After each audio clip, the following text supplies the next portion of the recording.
So thank you for coming today. My name is Rosemary Walling, and Alan Gould and I are the co-hosts. It's being recorded. The recording will be on the YouTube page and on our website sometime in the next day or two. Next month's seminar is Emily Peavy. She's going to discuss free choice learning, which is a specific kind of informal education, I think. Talk will be about 4 weeks, exactly 4 weeks today, and exactly the same time. So today we've got a sign up. If you just came in, if you could put your name and email in the chat, that would be great. There's no set time at the end, but we'll pause and on the hour, and if people need to say goodbye and leave, that's fine, and then we can continue. So with that, I'll let Alan introduce today's speakers. Okay, thank you, Rosemary. I have the distinct honor and privilege of introducing two of my favorite people in the planetarium world from way, way, way back, and one of them from even back before that, Ken Brandt. I was involved in a project I was with, also Hands-on Universe project, um, and uh, and he's been involved in the planetarium world ever since. Is part of the International Planetarium Society Education Committee. In fact, co-chair of that committee. And Dave Weinrich is a former president of the International Planetarium Society and longtime person who provides service for planetariums all over the world.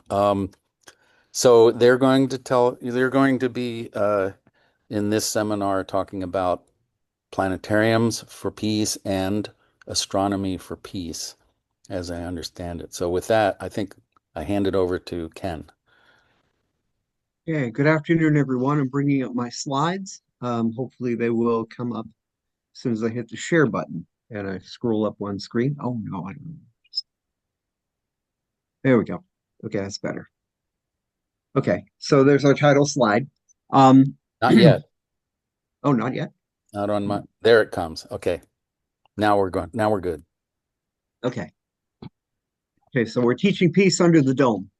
Um, this is one of the new fronts in education is teaching for peace. Because apparently a lot of our schooling, at least in the United States, I can speak for that directly, um, is focused on glorification of war. You know, our history classes are just one big set of dates for who beat who, when, and where.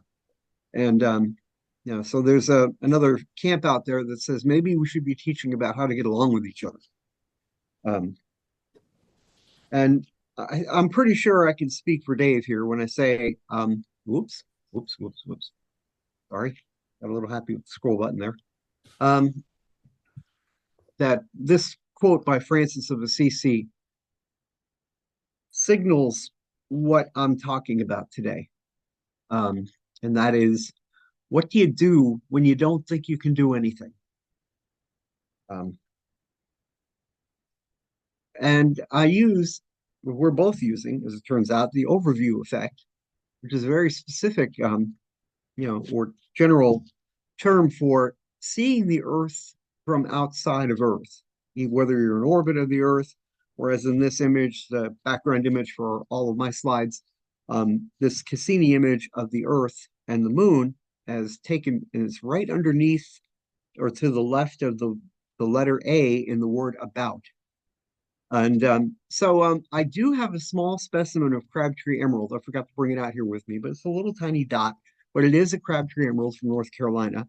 And I have it for whoever can put in the chat first what the more famous quote by Edgar Mitchell is regarding this effect and what one might want to do with it. There's a hint for you.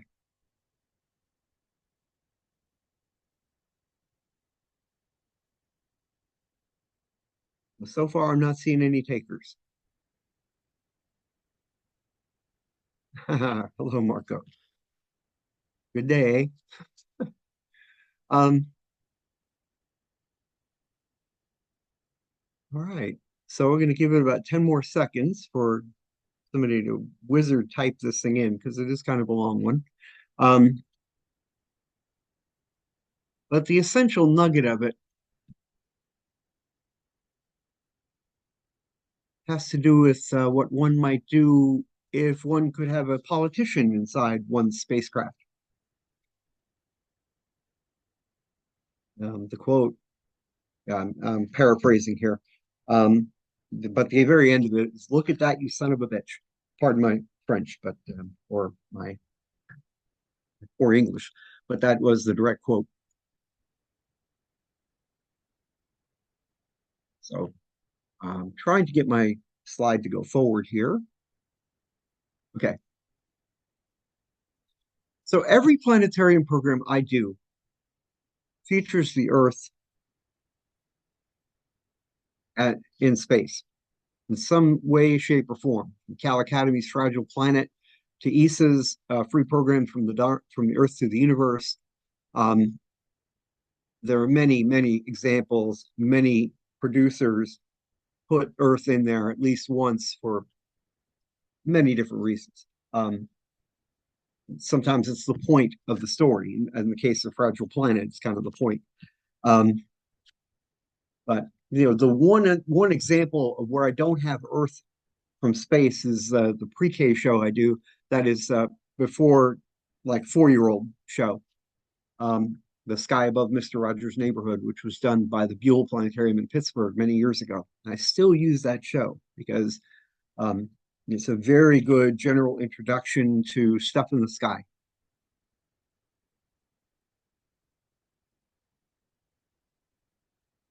So with that in mind, an idea was hatched at a Nereid conference. I don't know if you're familiar with those, but it's basically a 3 or 4 day think tank where about 20 of us got together and we explored different topics in astronomy and astronomy education. And we broke off into small group sessions one afternoon, and we were told, brainstorm a new idea. Okay, sometimes that dies. That idea dies on the vine. Sorry, that's my ultra slow cuckoo clock. Yes, from Germany. Planetariums for Peace was created in that room. In that room with me, people you probably know very well. Ryan Wyatt was there. And Ryan has helped me when I started to think that this thing was going to die on the vine. Ryan kind of pushed it forward again and rekindled the candle, relit the candle that I had kind of let smolder out, to use that analogy to complete it. Planetaries for Peace happened after the shooting in Uvalde, Texas. And I don't know if you recall that particular event, but it happened right as schools were starting to get back into the flow of normal instruction. We were coming out of the fog of the pandemic and we're all going back to school and everybody was happy, joy, joy. And then this happens. And I sat there for days going, what could I do? What can I do? What can me, a simple planetarium guy, what can I do against a, a huge infrastructure that that seems to favor gun violence? Certainly the lobbying arm of the National Rifle Association, which is a group in the United States, is very pro-gun. If you know anything about them, they succeed in lobbying whatever they want. And so, what could I do? Well, I couldn't do much, but I could offer this. So, the basic idea is a 5 to 7 minute planetarium program that an institution would produce. And then each partner institution would be part of a larger broadcast about maybe an hour long, where you'd have 10 or 12 planetaria doing their take on the overview effect. How do they see it? And how does it affect them locally?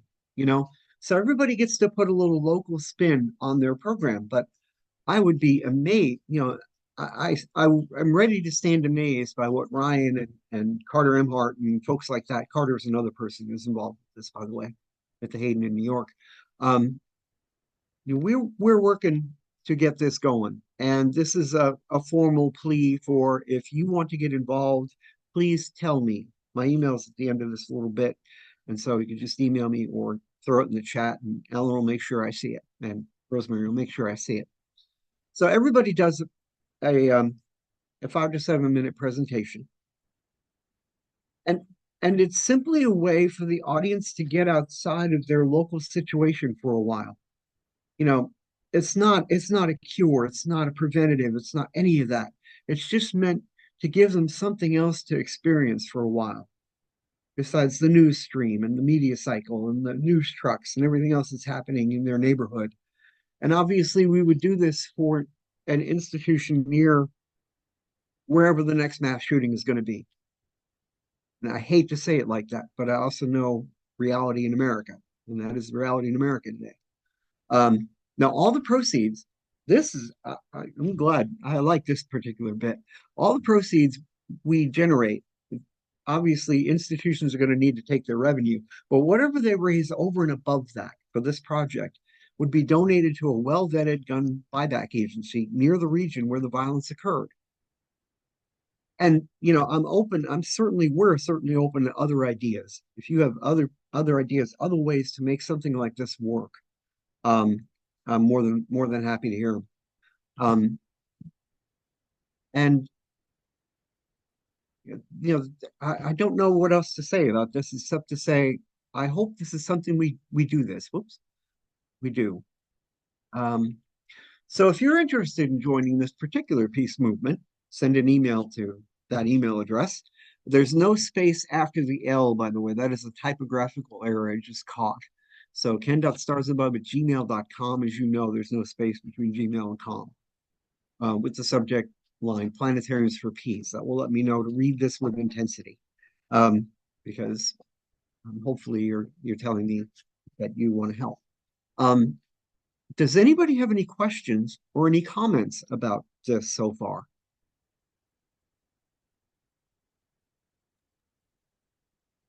And I have a question. So, is like your idea to have planetariums all over so that if one of these like tragedies occurs, there'll be one nearby that that local community can go to, and then other people in the network will do the dome casts along with that planetarium. Is that sort of the vision? Well, when I originally started this out, another event happened in the Buffalo, New York area, and Mark Percy at the Williamsville Planetarium was the first person I talked to seriously about doing something like this, and he was very keen on the idea at the time. Of course, a little bit of time has passed, and so I don't know if he's still keen on the idea. But in general, yes. But if the planetarium is somewhere remote, and if they haven't, for whatever reason, they don't know about this project, or I would make it available to them, or we would make it available to them and say, look, here's something we would like to do for you and your community. We're not going to charge you a thing for whatever licensing or whatever we'd have to do for this. We just want you to show this just to get them outside of their world for a minute, and to see their world from a different perspective, and hopefully a peace generating perspective. Ron And Proctor. Ron, I saw your hand up. Yeah. Sorry. Yeah, thank you. I was thinking of a way, sorry, as you were talking, I was thinking about Science on a Sphere also, which is something I'm involved with up at Kit Peak. We have one of those. So do you imagine that this could be adapted for that sort of thing? Yeah, easily. Because and it would be, I think more institutions have Science on a Sphere than have planetariums. Is that correct? I mean, I don't know how the extent of Science on a Sphere. Well, it would certainly extend the reach. And then I guess the second thing I would say is I'm going to send you an email. My time on how much producing I could do is limited, but something I could do is like a Blender workshop to help people get their animation skills up. That's good. Well, I know at least one person who's going to want to join. I have. I was going to put this in the chat, and I was about to press the button, but I thought, hey, you were asking if anybody has a comment or a question. Mhm. My comment, and I think I can make it into a question actually.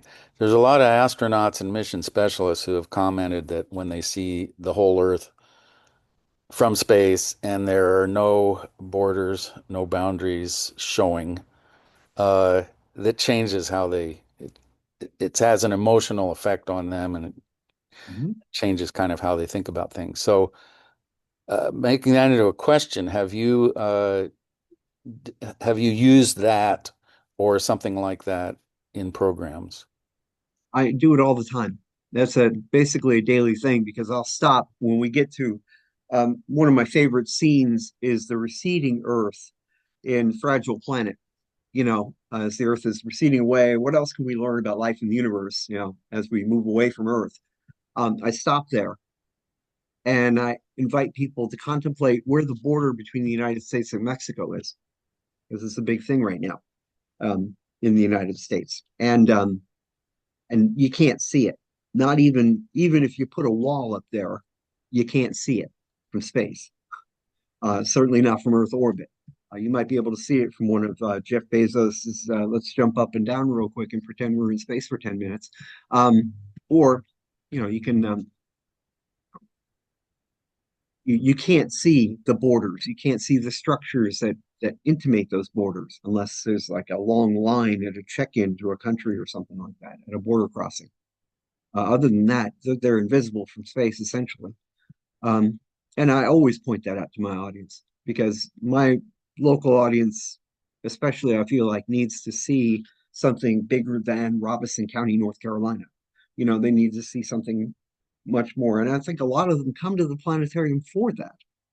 They do when they come back. They come back. One of the reasons they come back, they want to be exposed to this environment again, and of course, I make that happen for them almost every time, unless you're a 4-year-old, as I said previously. Rosemary, you had a question or Uh, thought? yeah. So mine's more technical. Um, I've heard of Domecast with respect to specific manufacturers' equipment and Right. going from one to the other. I'm not sure what a general Domecast is, and I know that like the Vera Rubin First Look watch parties is going to have Hmm. some kind of streaming on YouTube for any dome. I'm Right. not quite sure what's involved in all of this. Right. Well, here's my challenge to the big producers out there. Um, have something where you can bridge content. Um, the other thing I'm going to invite is at some point we're going to want. I think the easiest thing to do is put it into a movie file, and Ron, you can probably help me out with the technical aspects here. But put it in a movie file in a full dome format. It should render out on everybody's machine, no matter what kind of system they have, if it's properly formatted, right? I mean, when you produce a planetarium show, it runs on everybody's, whether it's Skyscan or Cosm or whoever, right? Yeah, Yeah. that's generally the case these days. Okay, so it can be done. It would just require a little after everybody would submit their snippet to someone who would then edit it and put them all, assemble them all together. And I'll tell you right now, I do not have those skills. I don't even begin to pretend I have those skills. But that is one thing we're going to need is somebody to edit this thing, put it into a package where it can be sent out to whatever planetarium requests it. Thank you. Let's see, Ken. Yeah, Dave. I was telling you about Frank White, who actually, I think, is the person that came up with the term the overview effect, and Right. has written a number of books. And there's a weekly Zoom that he conducts with people who are interested in the concept of the overview effect.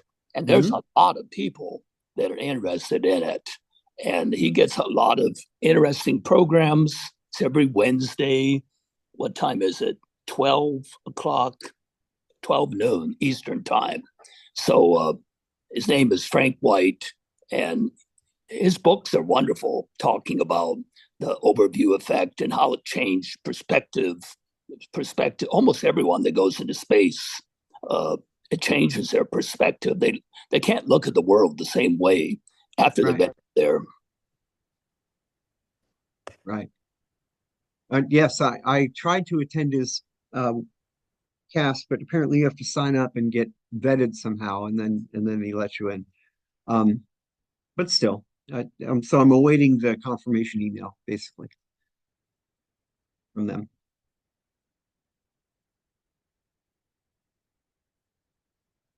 Does anyone else have questions or comments before I turn this over to Dave?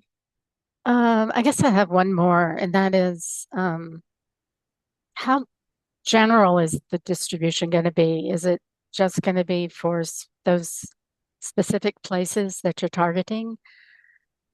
No, no, that's exactly no. Of course, that would be one place where I would hope it would be shown or done. But certainly, it's and the point is to make it where it can be played anywhere in the Okay. world. Because we're, as you're going to find out in a minute, there's a lot of peace initiatives going on out there. And yeah.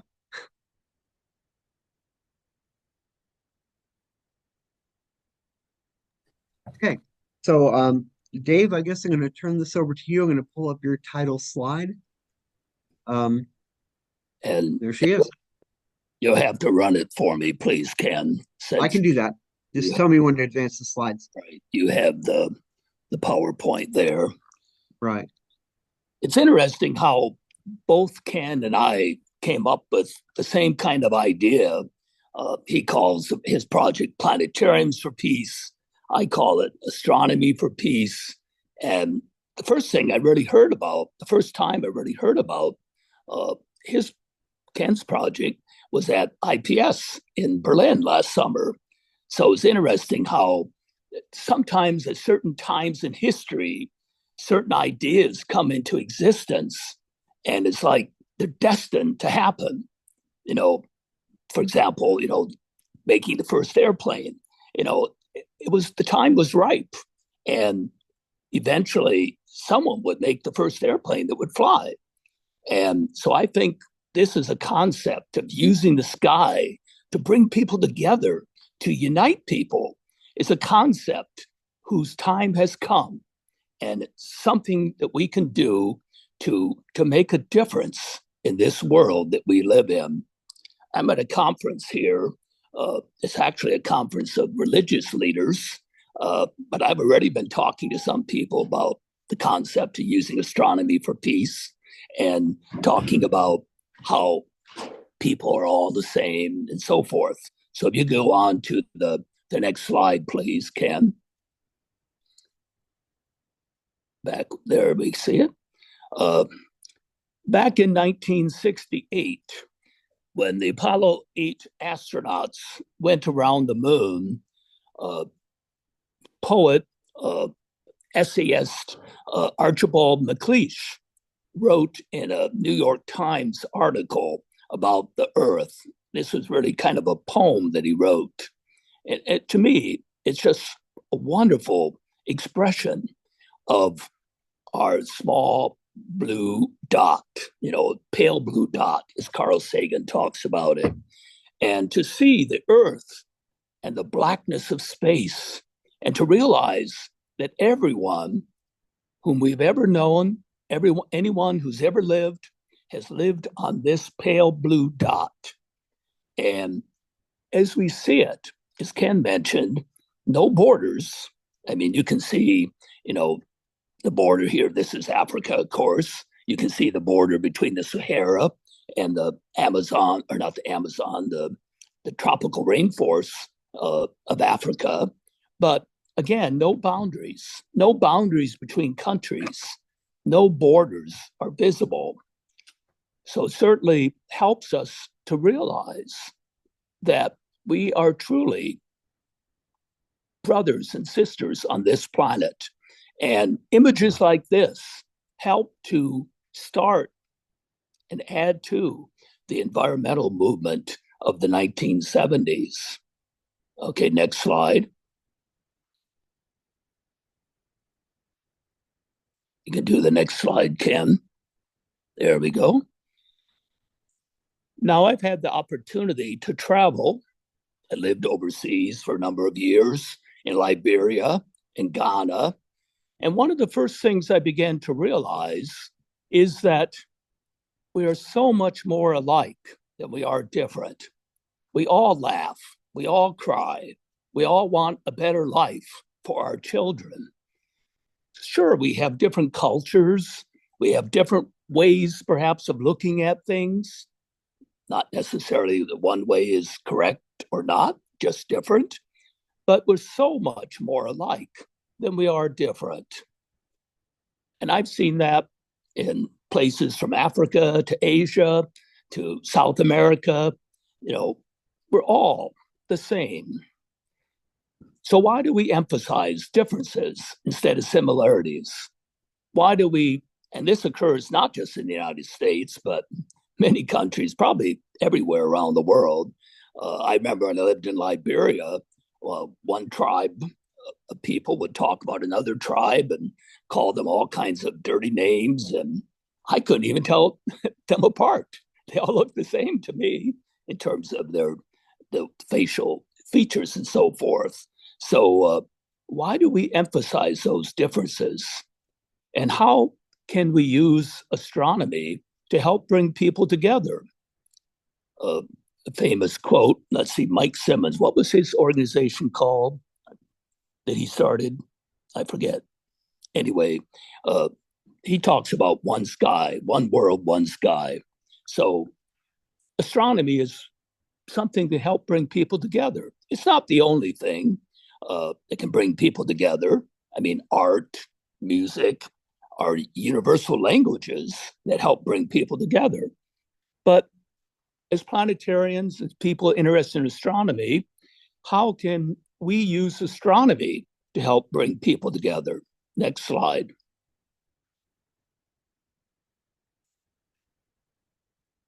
Over the last, I would say, 25 years, this concept has kind of been marinating in my mind. And especially in the last year, or since last fall, I've been thinking about it even more because the person that I first heard this idea from, T.C. Samarnaika, the director of the Planetarium in Colombo, Sri Lanka, passed away last fall. So I really feel like I have a mission to help spread this idea. And I like what he said. This was we had a planetarium conference sponsored by the Colombo Planetarium and IPS. We sponsored a conference in Sri Lanka, and we gathered there were people, 35 people from a number of nations. And Sam told that we called him, his name is T.C. Samarnaika, but we call him Sam. I mean, who can say Samarnaika unless you're Sri Lankan? So he told us about how he was starting to do programs with children from different groups in Sri Lanka. The main group is Sinhalese, and then you have the Tamils, which came from India, and you have Muslims. So he was bringing the children together, having them work together on projects and began to see something bigger than themselves, looking at the sky, looking at the universe.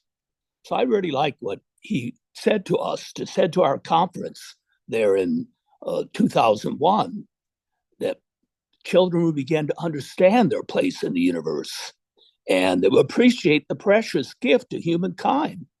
Perhaps they would begin to see humanity as the family we are, and peace on our planet will become a byproduct of that understanding.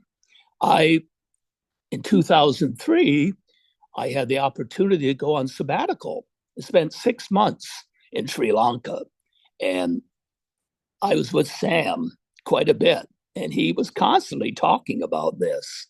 And why can't we do something like this? For those of you who aren't aware, back in the late 1990s and the early 2000s, Sri Lanka was going through a bad civil war. And there was a lot of animosity between the different groups. And in fact, when we had the conference there in 2001, I think it was just a few months later that somebody blew up a bunch of airplanes at the airport. So it was an active war still going on. Next slide.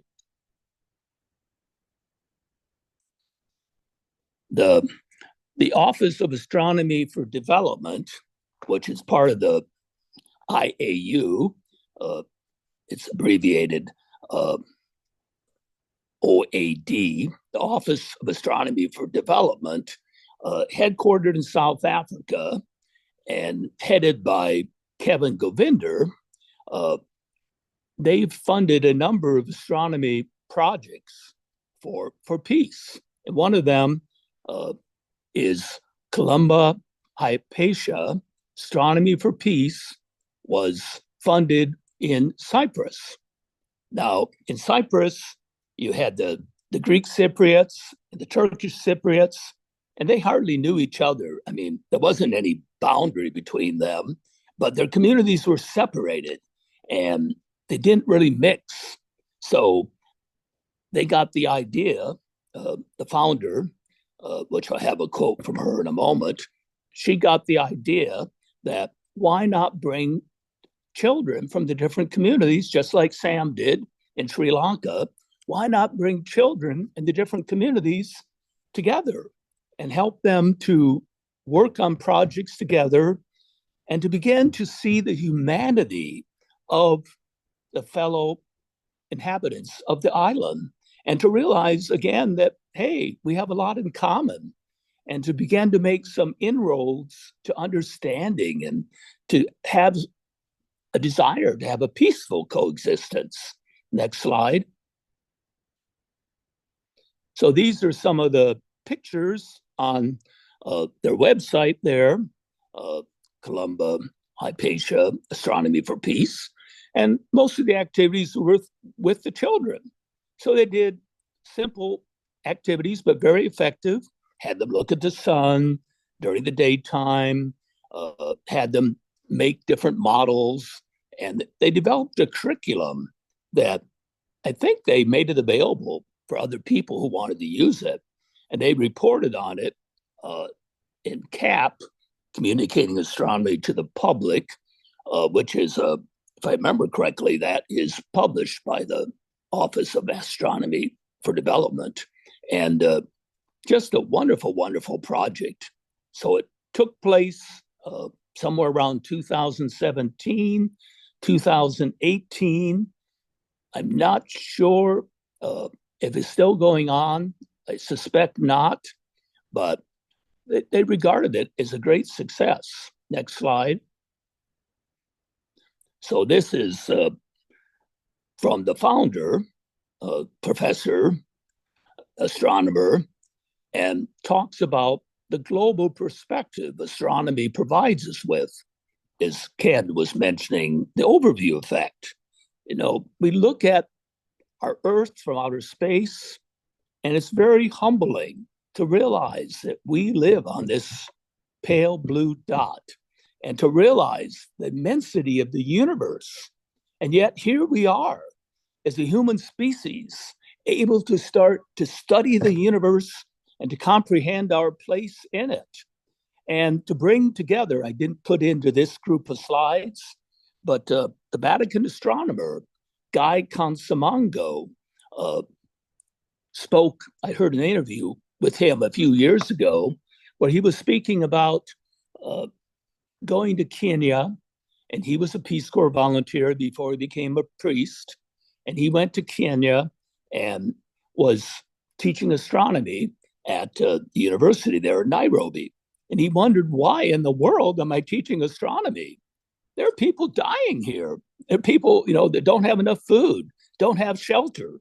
Why would you teach astronomy in a place like that?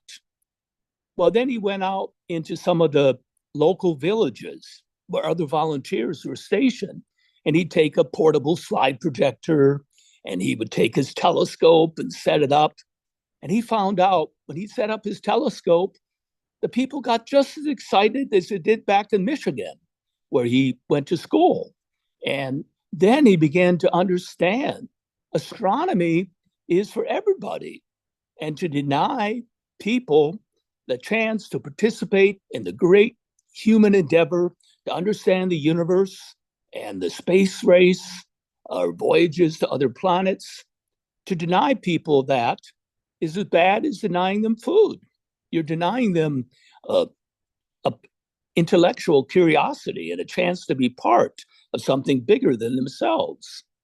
So astronomy, again, can realize we're all under the same sky. And astronomy can be an effective tool in pursuing peace. And she says that she was especially amazed to see the children respond and be amazed by the universe.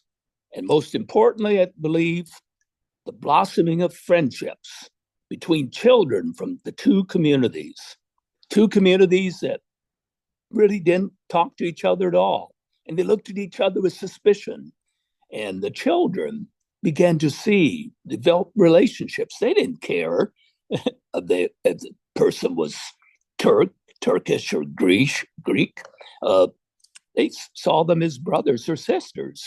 So that's what we're talking about, to bring people. I think it's easier to do with children, can be done with other people as well, but to bring children together and to help them to understand that we're all one. We're on this planet, and we need to find a way to exist together, either exist together or perish together, perhaps, unfortunately. So next slide. So there have been some other projects, Astronomy for Peace projects. I think the first one was funded by the Office for Astronomical Development. The second one, I'm not so sure, but the first one was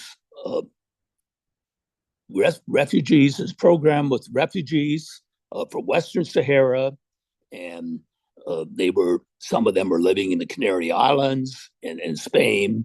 And so it was a project to bring, again, children together and teach them about the universe and help them to feel a connection and to promote peace, and also to help preserve some of their stories, because every culture has their stories about the sky.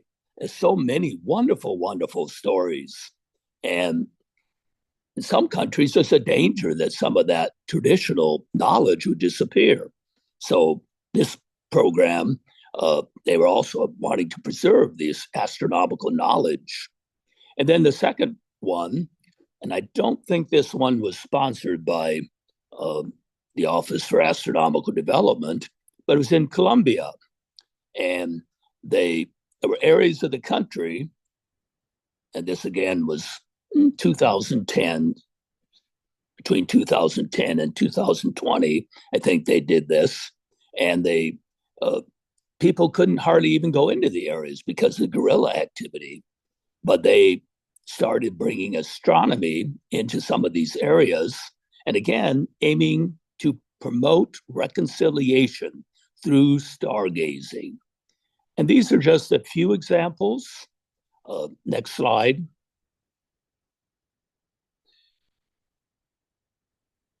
In conclusion, I hope these projects will stimulate our interest in pursuing similar projects in our own countries and our local communities.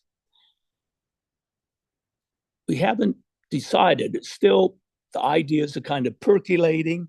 In fact, that's one of the things I want to talk about at the East Coast Planetarium Conference with some people. How might we take this concept and promote it further?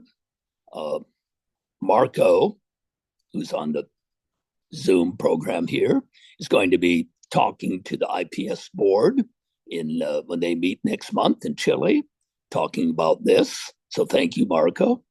And I see it more as it's not that we're going to go in and do these projects for the, say, the country that we want to help bring some peace to. We want the projects to be, run locally.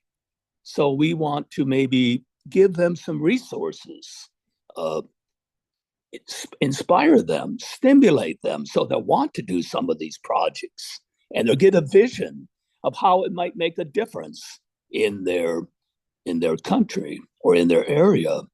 And so we could provide resources, inspiration, and resources so the projects could be run at the local level. I don't see us as being the experts.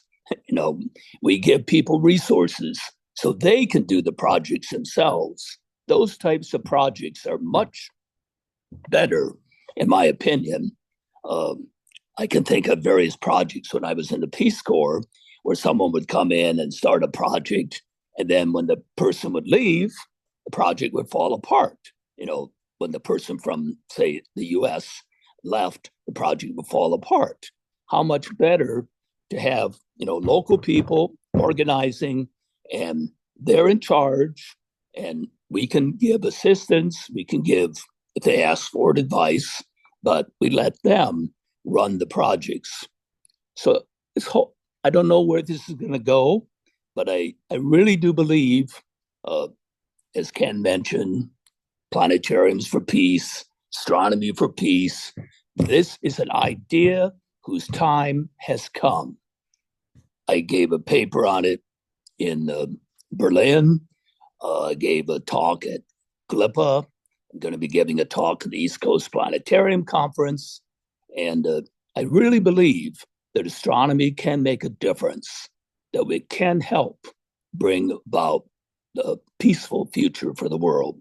May not solve all the problems, but let's take the first steps. So that's the end of my presentation. Thank you, Ken. Dave, do we have any questions?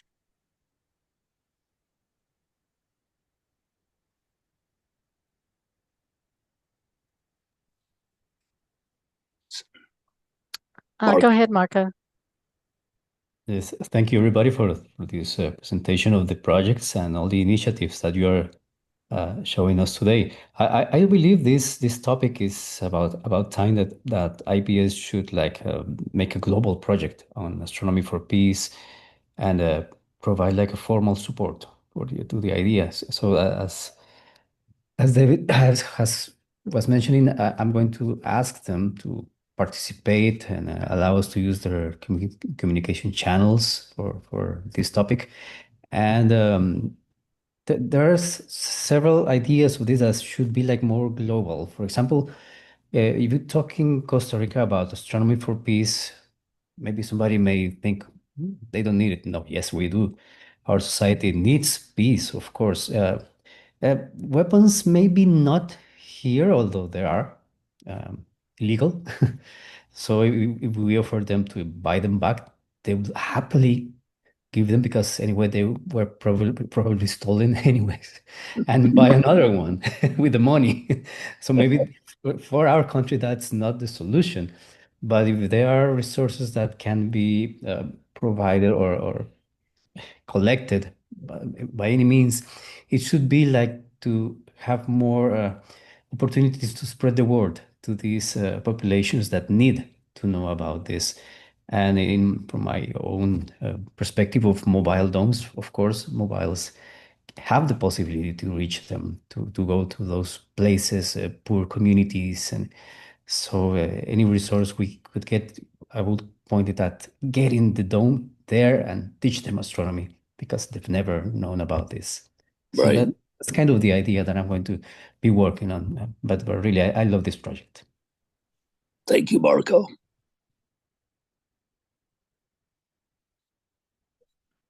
Let's see. Ron, did you have Yeah. your hand up? Yeah, I want to start by saying I really like the the thrust toward finding out what we agree on first and really making sure that we're all talking about what the audience agrees on first. Finding similarities before differences. I think that's a really good approach. And as a person who lives in a red state, and I was actually a teacher in Texas after before and after Uvalde. Um, I, I I wonder how much I wonder how the message of disarmament is going to land with a lot of folks. And so I'm trying to think of what's a way to broaden that so that we can uh, maybe say that's an option, but also, maybe you don't feel like you're ready to give up your weapon because of fear. In my opinion, I think that's why people cling to them. Um, I think perhaps leading toward a discussion of what's going to what does the audience think is going to lead toward peace. I don't know. I guess that's more some thoughts out loud, more than a question. Um, but I think one more thing I'll add to that is I saw a bumper sticker while I was on my way to Tucson the other day, and it kind of made me laugh. It said, "Give peace a chance," and then it had a assault rifle and it said, "I'll cover you." Which, so it made me chuckle because I was like, okay, well, at least they're willing to give it, let us give peace a chance. But anyway, I want us to, give some consideration to the deep red state types that might not want to hear that, as soon as they hear a message of sell your weapon, they might just shut you down. We should think about how to keep them engaged. That's fair. That's certainly a great idea. And I'm not married to the idea of a gun buyback program. Speaking for Planetariums for Peace for a sec. But I, I do think something concrete needs to happen as a result of what we do. And I know, Dave, when you have children forming friendships among different groups, that's exactly the kind of thing I'm looking for. You want the deep red kids to hang out with the deep blue kids, to use an American parlance, because I think they could learn from one another and find out, as Dave said, there was way more in common than there is in difference, and we should celebrate those commonalities as well as our uniqueness.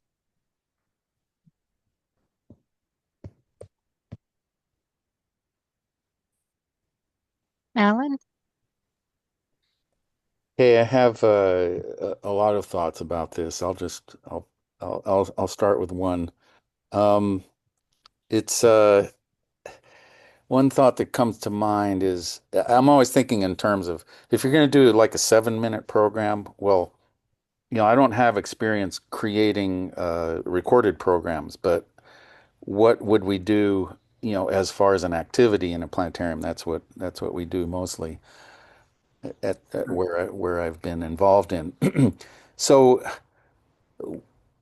I was wondering if could teaching about or demonstrating conflict resolution techniques help?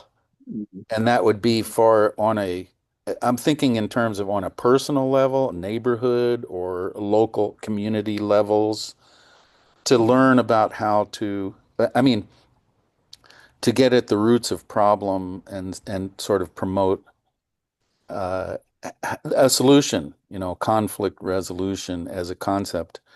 Um, and the problem I have with that idea, I immediately think, well, what does that have to do with, if you bring that up in a planetarium, what is that? Why are you bringing that up in the planetarium?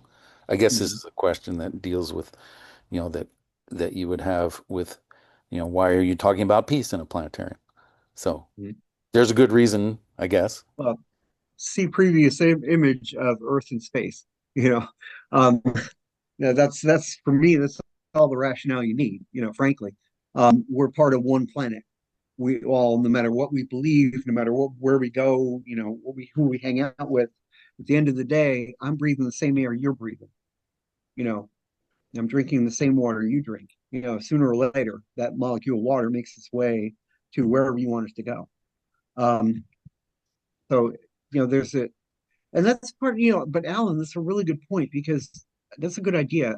Because I think one of the things that IPS can do to support what Marco was talking about next month at the board meeting is I can certainly suggest to the education committee that we develop some of these activities in line with the whole concept of teaching for peace. You know, to get back to my original idea, we want to teach peace instead of teaching more warlike ways. Remembering when the Battle of Bunker Hill was or whatever. Um, I had another thought. Now that I'm a grandfather, I do have to say this. I really wish that the leaders who make these decisions that are so affecting so many lives would have their grandchildren in their laps while they're talking to their enemies. I have a funny feeling that the words would come out a little bit differently. You know what I'm saying? Because you got to sit down and eat with that kid when you get done being nasty to the Democrat or, being nasty to the Republican, and that kid's going to ask you, hey, what are you doing? What's your problem?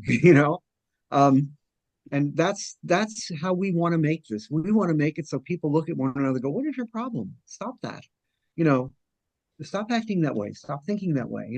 Please. And instead do this, So the instead do this, I think, is very valuable in a planetarium. And Alan, certainly from an interactive perspective, is huge, because it can definitely replace a 7-minute video, the 7-minute activity, where you simply go to another aisle in the audience and shake somebody's hand and talk to them for a minute, even if that's the only thing you do, you know, that might be enough. There's another question that comes to mind, and that is another question that came to mind while you guys were were speaking. What is the difference between, or what is the relationship between peace and nonviolence? A begets B. Because it's, violence is probably the most serious problem. But then what is peace? Is it just absence of violence? I'm not sure. It's I interesting. think it's more than absence of violence. It's our whole attitude toward not just toward our fellow humans, but toward all life on this planet. You know, the Earth it's just not humans that are part of the biosphere of what do they call it? Sometimes Gaia. But we have a responsibility to to do something for this world. I was speaking with someone recently about he calls his center Thrive, THRIVE, and he writes books about how we can thrive as individuals, as communities, and as a world. And he also writes some novels. I guess you'd call them science fiction. And one of them I looked at the other day talks about some alien coming, or might even been AI coming from some place other than the Earth. And they were looking at the Earth and decided, hey, the biggest problem the Earth has is the human beings. They're a virus. And the alien decides to make humans extinct because we're the problem on this Earth. I mean, think of the ways that human beings have transformed the world, not necessarily for the good, and the pollution and all kinds of climate change and extinction of species. And so it really does seem it behooves us to do something to make a difference. May not bring about complete solution, but to make a difference. And so I think peace is much more than just nonviolence. Yeah. Peace is peace is an internal, to me, peace is an internal thing where you don't have animosity towards your fellow human. You know, it's just if we can find a way to make it so it just doesn't happen. You know, my wife says it's impossible, but you know, I like to hold out hope. You know, see previous comment about lighting a candle. There's an interesting comment by Neil Armstrong, which I heard about. What's his name from Astronomy magazine, the editor, David Eicher, is it? Gave a talk at IPS meeting in Beijing in 2014, and he quoted Neil Armstrong. Now, Neil Armstrong was, usually didn't say a lot. And when he did, he talked about technical, scientific things. But at a conference, what they call Starmus, he gave a talk, and one of the things he said, and I'll paraphrase, he said, the 20th century has been the century of the development of science and technology. It is my hope that the 21st century will be the development of the human character. And that's what we really need, is a change in human character, and to begin to see ourselves as all interconnected, to see ourselves as one, and see our similarities instead of our differences. I think it's a big necessity.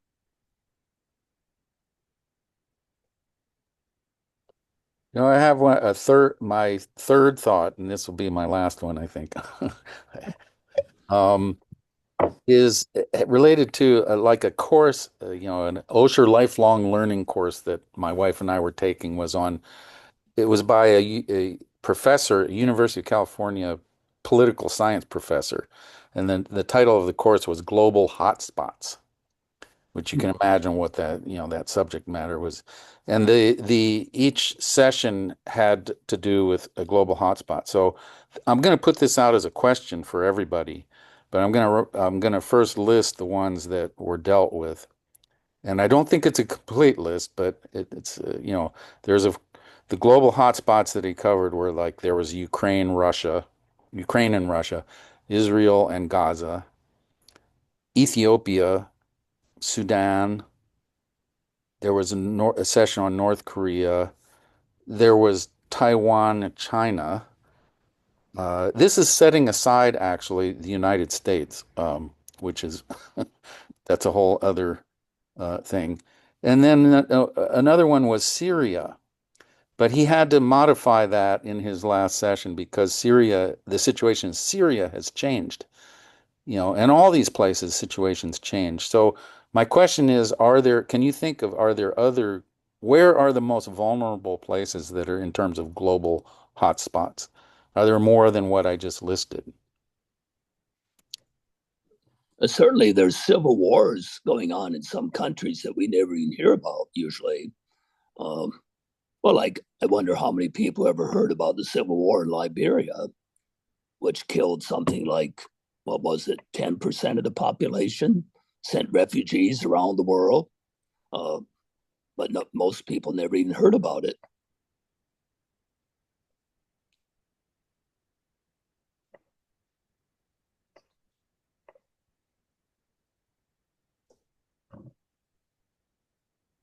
I guess another version of that question is, where is the closest hotspot to where you live?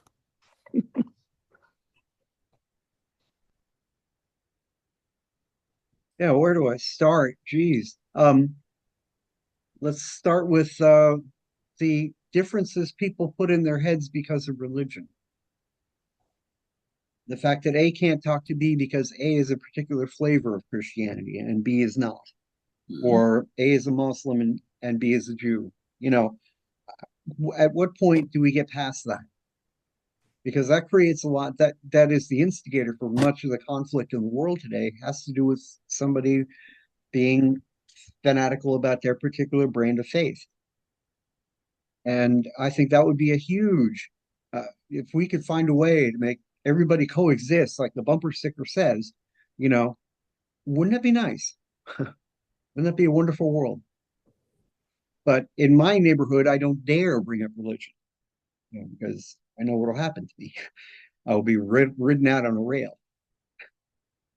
So, yeah, stuff I can't talk about locally, that I can talk about here.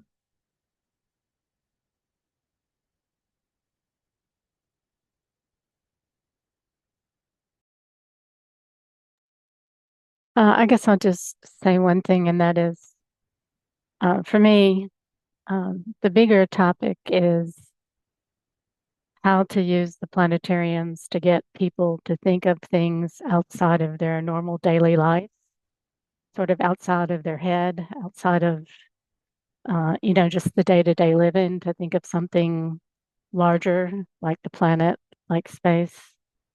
And I mean, I think that's kind of the first step, and maybe the reason why Ken is interested in using planetariums for peace. Um, anyway, that's what I would add.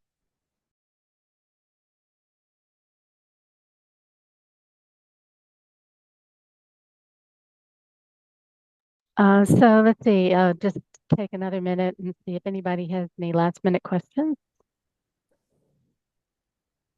While we're doing that, let's just give a round of applause to Ken and Dave for a great time today and an interesting discussion.